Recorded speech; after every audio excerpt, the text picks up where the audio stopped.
Hello, friends. Welcome to another r/MrRipper subreddit story spotlight. Today's yarn was spun of the burgeoning creative loom of u/Overshock. So get yourself nice and settled in, take a deep breath, maybe wrap yourself in a cozy blanket as I, Dave Makes Noises, present to you Through Nightmares, We March On, Part 1.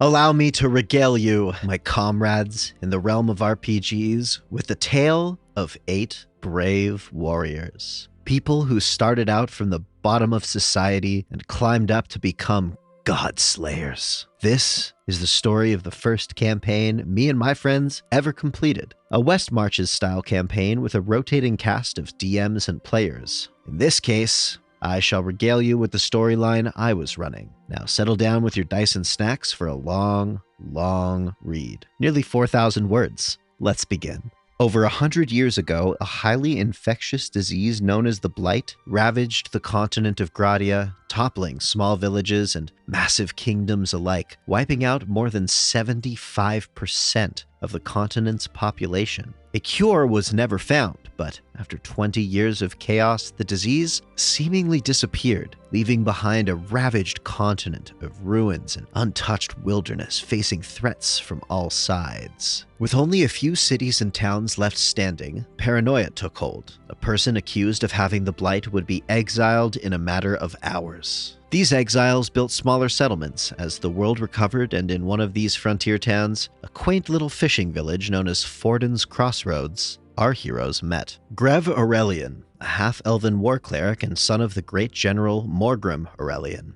He was enlisted into his home city's military despite his own protests against the idea. Due to his father's position, he was enlisted as a leader of a regiment of soldiers, and on one of his first missions, an ambush by monsters led to the death of all but 2 of his comrades. As a result, Grev was dishonorably discharged from the military, exiled from the city, and effectively disowned by his father. He became a wandering drunk before the Church of Heimdall's high priestess found him and took him in to try and help him. However, the other clerics looked down on him for his violent disposition. Longing for acceptance and a chance to return home to at least see his younger sister one more time, he became an adventurer, eventually discovering an ancient family secret. Clancy Cork, the halfling life cleric and assassin, the team's youngest member only being 16. They were the child of a paladin mother and cleric father. They grew up spending most of their time in their father's library while their mother spent a great amount of time out adventuring. As a result, Clancy grew up admiring adventurers like their mother and wanted to help people. They used their short stature to their advantage in combat and chose to follow a god of healing to help people who may still be suffering from the Blight's last dregs, knowing that their parents are proud of them. Remus Duskgrin, the evil drow great old one warlock of Mr. Tentacular himself, Cthulhu. Born and raised into a cult worshipping Cthulhu by surprisingly loving parents for murderous cultists, taking after his prodigious older brother who became a warlock servant of Cthulhu, Remus was desperate to prove himself and was given a single task by his patron to prove himself worthy of his power. The task in question? Killing his own parents. A task he carried out without mercy. With his pact granted, he set out into the world to become as powerful as possible. However, over the course of his adventures with his new friends, he soon came to seek redemption over power. Tobias Diabol, a tiefling phoenix sorcerer and heir to the Diabol Brewing Company. He was kidnapped by a group of mages led by a lich to use as a sacrificial lamb. A phoenix was about to undergo its rebirth, and it risked a volcanic eruption, so they sought to seal it away in a living container using a necromancy-based ritual. The ritual had a high mortality rate, and they thought that no one would miss a pathetic hellspawn, but they never accounted for 2 possibilities. Firstly, that Tobias's father was a retired adventurer, and a damn strong one at that, who went to go rescue his son. But secondly was that Tobias survived the ritual and gained his pyrokinetic magic. However, due to his young age, he was unable to control it, and a child who accidentally starts fires all the damn time living with his alcohol-barren father was a recipe for disaster. Tobias left home and ran his own tavern in Forden's, selling a successful ale of his own recipe. Primarily motivated by coin, he was a bit of a hothead, but he had a firm belief in second chances, something he offered to any enemy that showed remorse, more often than not offering them a job in his tavern, even if he did accidentally burn down said tavern about 7 times. Sir Bluford the Brittle, a goblin eldritch knight as fast as he is tough. While a reckless fool of all kinds and more than a little crazy, he was a kind-hearted soul. He was born into a goblin warband that he unwittingly forced into slavery after stealing an ancient tome from a mind flayer that granted him magical abilities. While he was able to escape the fate of slavery, he vowed to free his family from their captivity, even if he does get a little distracted along the way. Ralph. Yeah, just Ralph.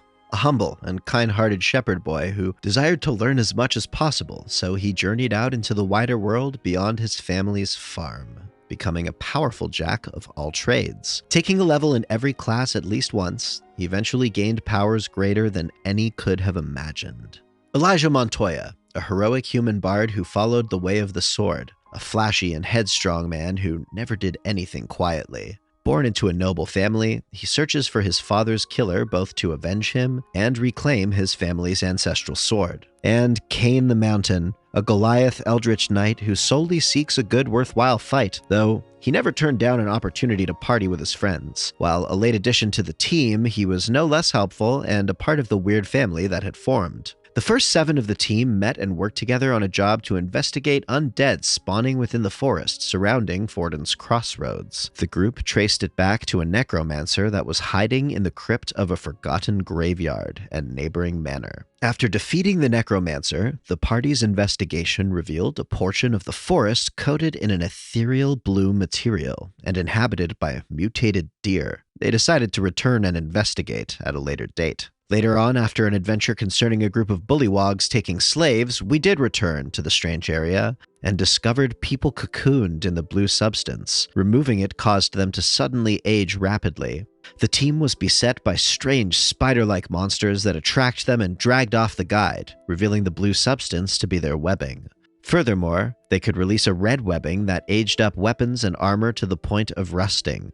Chasing them into an underground lair, they are confronted by a giant version of these spider monsters, now dubbed Time Weavers, and faced it in combat. After defeating it, Clancy discovered a small pocket watch. Upon touching it, they were seemingly taken to a new place and met by a beautiful woman named Anithia, who asks them to hold on to her artifact and shows them it possesses a degree of time control. As Clancy returns to lucidity in the cave, they use the watch to heal the party, and following the cavern, they wind up in a room that appeared to be a lab with a skeleton clutching a journal. Reading the journal reveals that the lab and above manor belonged to a powerful wizard known as Krenorn. During a trip to an isolated frozen city in the north, he discovered the existence of an ancient pantheon of gods known as the Shattered Ones. Gods born from an original entity that got lonely and subsequently split itself into multiple deities. Each god left a relic embodying their main domain on our plane to be wielded by a worthy champion, such as Clancy's new timepiece, and Krenorn tracked them all down and performed experiments on the relics a century ago,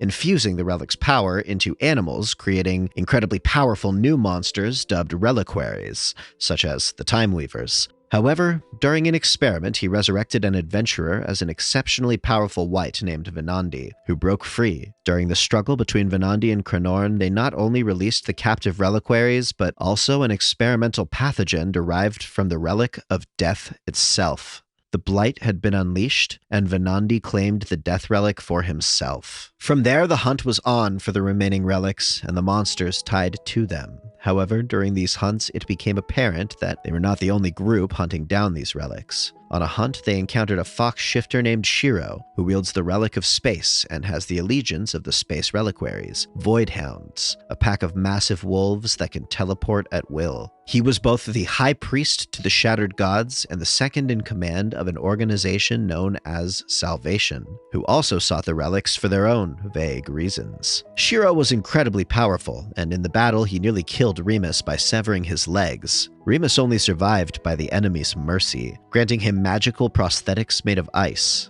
Shiro reveals that the only way to gain a relic is to kill the previous wielder, or have the previous wielder hand over the relic of their own volition. The team tracks Shiro to the frozen city of Albermorn up north. After tracking him down, they meet some other members of Salvation and learn their goal. All of them have lost someone or are losing someone to the Blight. Shiro himself was the last survivor of Albermorn, with the entirety of his people being wiped out by the Blight. Salvation seeks to use the relic's power to go back in time and prevent the Blight from ever being released in the first place. The party doesn't exactly condone this on account of the potential ramifications of time travel, just making things worse. Also in Albermorn, they are confronted by Mithras, the shattered god of valor who took over his reliquary beast to act on the mortal plane. Despite being severely weakened, he is still a powerful figure who gets the party's worth and handily defeated them, though he still judged them worthy of inheriting his relic. After tracking down and defeating Venandi atop his animated flying fortress, Remus claimed the death relic for his own, but the death goddess did not approve of him and severed his ties to Cthulhu. With old Tentaclebeard no longer corrupting his mind, he started on his path to redemption and switched pacts after proving himself to his new patron, becoming a celestial warlock. By this time, the team had collected the relics of time, death, life, love, intellect, adaptability, and greed. Over the course of these relic hunts, various gods and monsters were introduced and further lore was discovered, including the fact that the shattered gods had sealed an ancient evil away in the Shadowfell.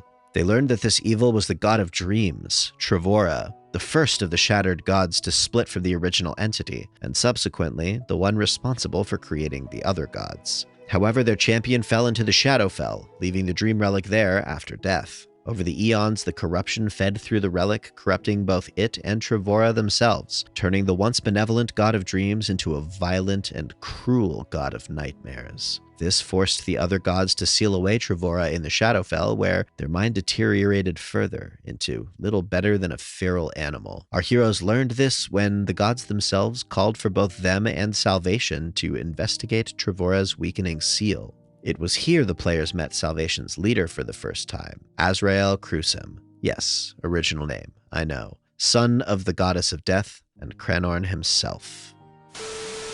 This concludes Volume 1 of Through Nightmares We March On. I trust that it was as enjoyable for you as it was enjoyable for me. You'll have the second volume in due time, my sweet friend, but until then, please join us on our official subreddit, r/MrRipper. Come say hello on our streams on Saturdays and Sundays, and if you're looking for a group, check out Mr. Ripper's Group Finder Discord server. As always, you can find me being a goof on TikTok at Dave Makes Noises. Do something nice for someone this week. Thanks again for watching. Please sub for Nat20s. Join us at the Notification Tavern so you can flex on us all with how early you were. We love you and appreciate you here at Rip Daddy's house, and we'll see you next time.